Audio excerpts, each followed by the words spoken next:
Alright guys, so we are going to take out the gasket on the fridge. First you'll need one of these jokers. It's a hex bit. It's basically to get the different nuts that are going to be in your fridge. So if you look on your fridge, you got the gasket here. Under it, you got these guys. They're like little hex bits. We're going to get all of those out. Alright, so you start with opening the box and then you're going to lay out the gasket flat. I'll show you how to do that now. Alright, so here's your gasket. What you're going to need to do is you're going to need to get it warm, because basically it's not even flexible right now, and you got to lay it out flat. So what we're going to do is either you have two options. You can soak it in water or warm water for about 10-15 minutes, or what I'm going to do is I have the dryer running and I have a sheet in there. I'm just going to cover the sheet with this and that'll warm it up and put it on the fridge. Get the gasket off and then put the new gasket on. So let's go ahead and take it off and we'll show you how to do that.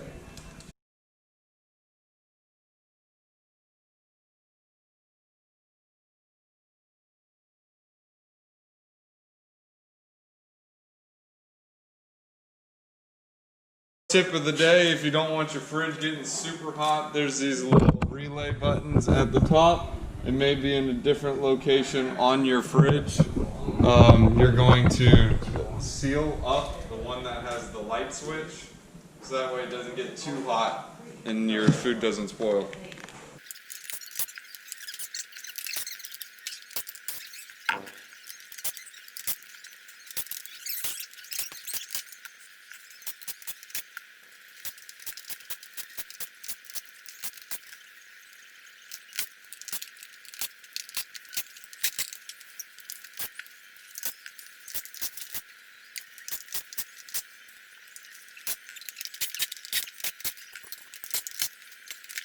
So we finally got all these dumb gaskets out. So you're going to have these little metal wire strips in each of them.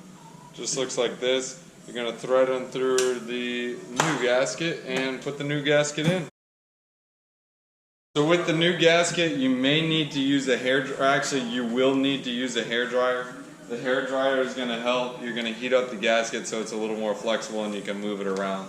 If you don't do it, you guys are going to have chaos in this step.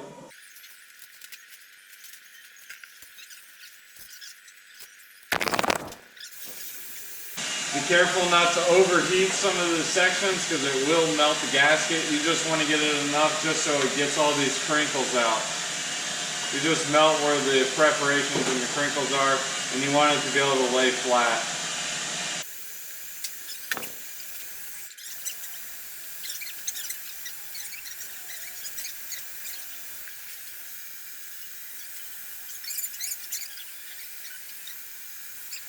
Alright, so we got it a little more flexible. Let's go ahead and put the pieces in. How you're going to put them in is these little grooves right here.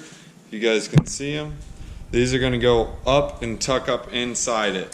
So we'll get you guys closer so you guys can see it. So you can kind of see how it tucks up inside this. This is the front of the gasket. It's going to be flat like this because that's what sits flush with the fridge. This is a bigger fridge we're working on. Obviously, you can use a smaller fridge as well, or it's the same concept for a smaller fridge as well. But this is usually done when your fridge is not cooling, or if you're having problems getting the fridge or keeping your food from spoiling in the fridge. So you got to tuck it up under this gasket and just push it up in there, and then you're going to flatten it down, and then it should sit flat like that once it's in. And we'll do that for all four corners and then pop it on the fridge.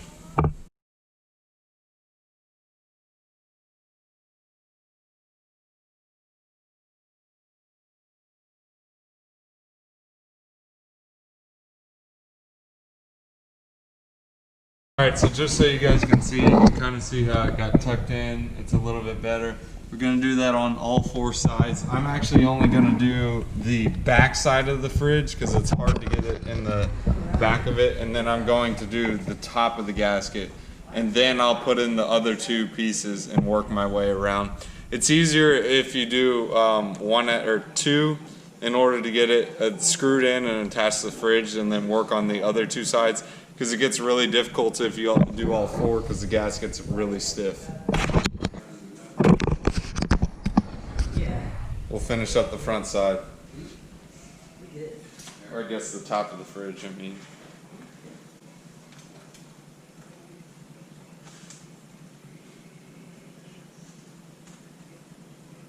Smaller pieces are always the easiest because, well, they're small.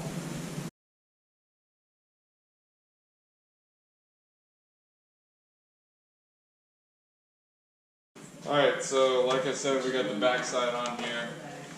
We're going to go ahead and put this puppy in. Now that it's on the fridge, we're going to slap one of the screws in there. So you guys can see it. We're going to put one of the screws in there at the top, just so we can hold it a little better and then work on the other gaskets, or other sides of the gasket.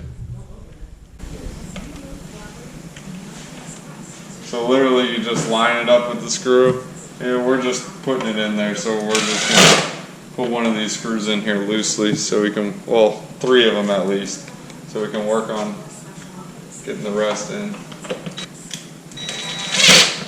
You don't want to over tighten it because you are going to have to adjust this gasket because it will be on funky.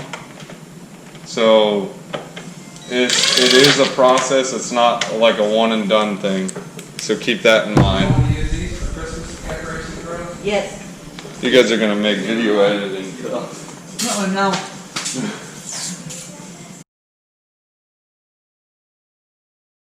Doing the same thing, we're just tucking in the gasket into each end just like we did before.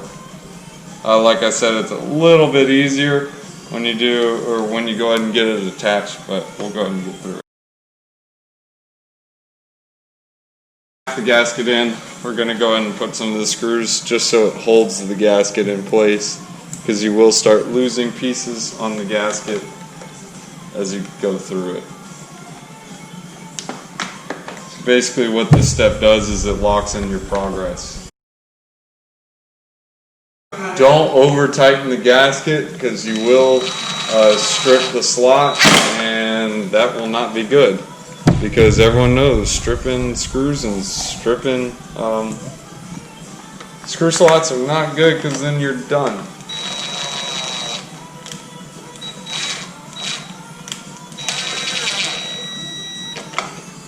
If you do strip a slot, not for this job, but for other jobs, what you can do is you can try hitting the screw in diagonal and going sideways on the hole.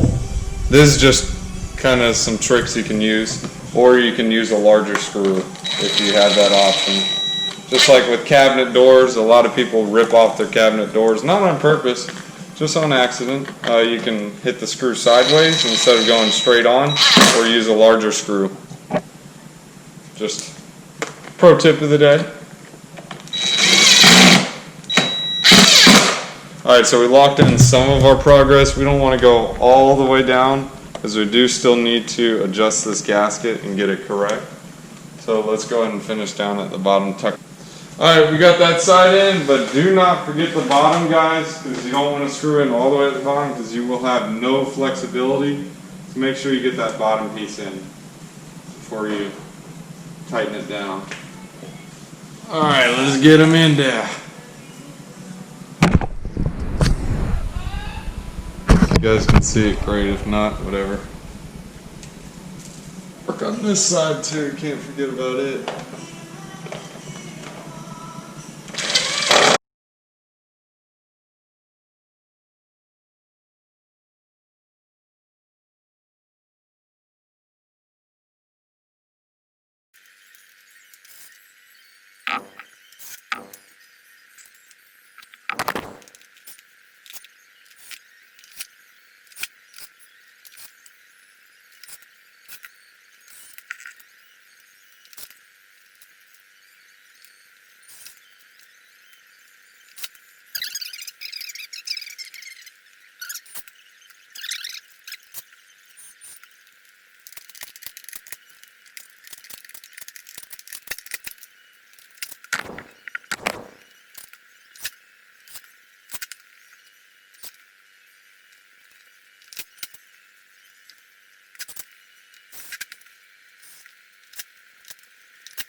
so we got that bad boy in there. Gasket's good. Wom. You guys can see. So now let's go ahead and close it, see how it closes. And it closes pretty doo-doo, which is normal. So what happens is about 24 hours, it even says it on here. Gaskets do have a memory to their original shape, so distortions are temporary. To aid in returning gasket to original form, immerse in warm water, or like as told you, or lay gasket on flat surface. Then use a hair dryer and carefully pass over distorted areas. So right now it's still in the quote-unquote memory phase. But anyways, we're going to pull this gasket tight in all the sections, make sure it holds tight, and then we're going to tighten each screw down. So let's get into it.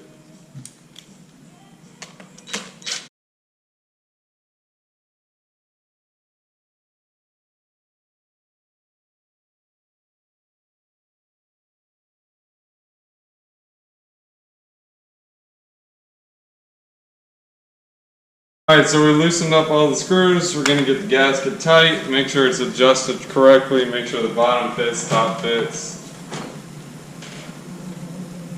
Try to get that memory a little bit, juice. Alright, it's starting to seal a little bit better. Alright, so now we're going to go ahead and tighten this down. It looks like we got the right size and right shape. Let's make sure we get enough space on the bottom. So we'll screw from the bottom and work our way up. Well, not screw from the bottom, but tighten from the bottom, work our way up.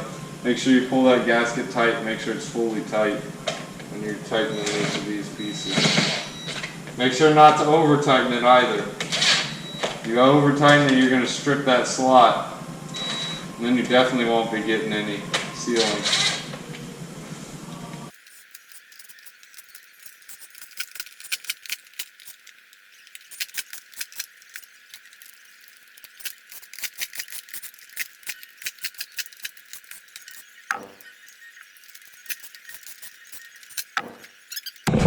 See how we have a crinkle over here? We're going to try to get that out with a hair dryer.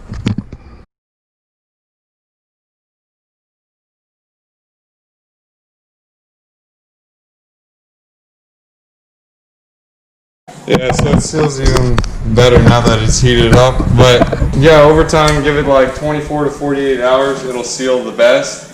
But yeah, that's how you replace a gasket. And the reason we had to replace ours was because right here this joker just split right in half. Tried gluing it. It was like, alright, it's time to just switch out for a new one. These gaskets, well, for this fridge it was like 150 bucks, hence why I used glue, but still, that's how you can save about $250 and just repair the gaskets yourself. Thanks for watching, guys. Sorry for the lengthy video, and see you in the next one.